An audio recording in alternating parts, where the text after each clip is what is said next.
नमस्कार। आज हम जो भी मॉडर्न डिवाइसेस इस्तेमाल करते हैं, चाहे वो लैपटॉप हो या फिर स्मार्ट वॉच, इनकी कहानी, इनकी जड़ें हजारों साल पुरानी हैं।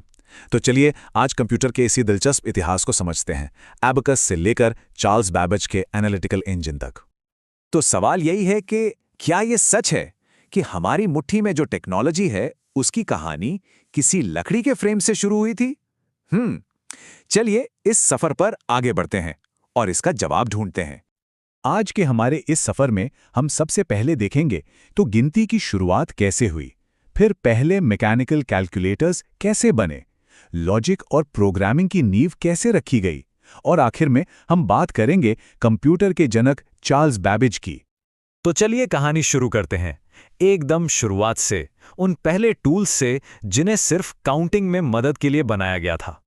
ये है एबेकस, दुनिया का पहला कैलकुलेटिंग डिवाइस। सोचिए, करीब 2500 साल पहले चीन में इसका आविष्कार हुआ था। काम इसका सिंपल था, बस जोड़ना और घटाना। पर हैरानी की बात यह है कि ये 17वीं सदी तक कैलकुलेशन का मेन टूल बना रहा। अब कहानी में थोड़ा आगे चलते हैं। साल 1017 में जॉन नेपियर ने बनाया नेपियर्स बोन्स। ये एबेकस से एक स्टेप आगे था, मतलब अब गुणा और भाग करना भी पॉसिबल हो गया था। और फिर इसके कुछ ही साल बाद लगभग 1620 में विलियम ऑट्रेड ने स्लाइड रूल का आविष्कार किया। ये नेपियर्स बोन्स के आइडिया पर ही बना था, लेकिन ये और भी पावरफुल था। इससे गुणा भाग तो होता ही था, साथ में स्क्वायर रूट्स और ट्रिग्नोमेट्री जैसे मुश्किल कैलकुलेशंस भी हो जाते थे। तो अब कहानी में एक बड़ा टर्निंग पॉइंट आता है। अब हम हाथ से चलने वाले टूल्स को पीछे छोड़कर ऑटोमेटिक मशीन्स के दौर में एंटर कर रहे हैं। ये है पैस्कलाइन। इसे 1642 में सिर्फ 18 साल के एक फ्रेंच साइंटिस्ट ने बनाया था। ये पहला प्रैक्टिकल मैकेनिकल कैलकुलेटर था और इसने ये प्रूव कर दिया कि गियर्स और व्हील्स की मदद से कैलकुलेशंस को ऑटोमेट किया जा सकता है। फिर 1671 में गॉटफ्राइड विल्हेल्म लाइबनीज ने बनाया स्टेप रेकनर। ये गुणा, भाग और स्क्वायर रूट तक निकाल सकता था, लेकिन इसकी सबसे जरूरी बात यह थी कि इसमें पहली बार स्टोरेज की कैपेसिटी थी, यानी ये जानकारी को स्टोर कर सकता था। ये कंप्यूटर के डेवलपमेंट में एक बहुत बहुत बड़ा कदम था। अब हम सिर्फ कैलकुलेशन से आगे बढ़कर प्रोग्रामिंग की दुनिया में जा रहे हैं, जहां मशीनों को इंस्ट्रक्शंस दिए जा सकते थे, और यहीं से मॉडर्न कंप्यूटर की असली नींव पड़ी। आपको गॉटफ्रीड विल्हेल्म लाइबनिज याद हैं, जिन्होंने स्टेप रेकनर बनाया था? उन्होंने ही बाइनरी सिस्टम भी डेवलप किया। ये एक ऐसा नंबर सिस्टम है जो सिर्फ 2 डिजिट्स का इस्तेमाल करता है, 0 और 1।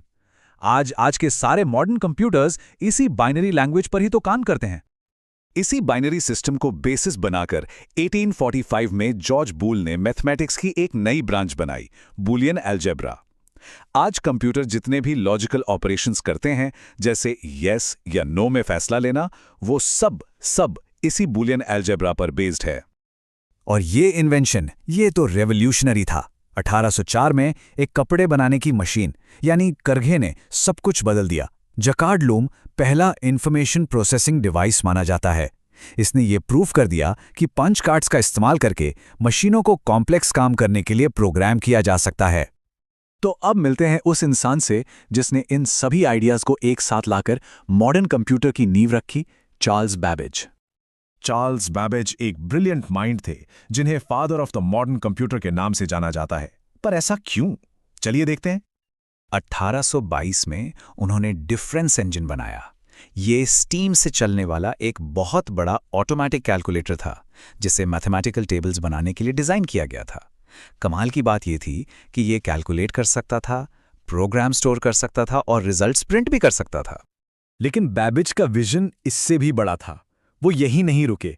देखिए, डिफरेंस इंजन एक खास काम के लिए बना था, पर उनका अगला इन्वेंशन एनालिटिकल इंजन एक जनरल पर्पस मशीन थी, मतलब उसे किसी भी काम के लिए प्रोग्राम किया जा सकता था। अब सवाल है, एनालिटिकल इंजन को मॉडर्न कंप्यूटर का ब्लूप्रिंट क्यों कहते हैं? क्योंकि इसके पार्ट्स आज के कंप्यूटर से सीधे सीधे मैच करते हैं।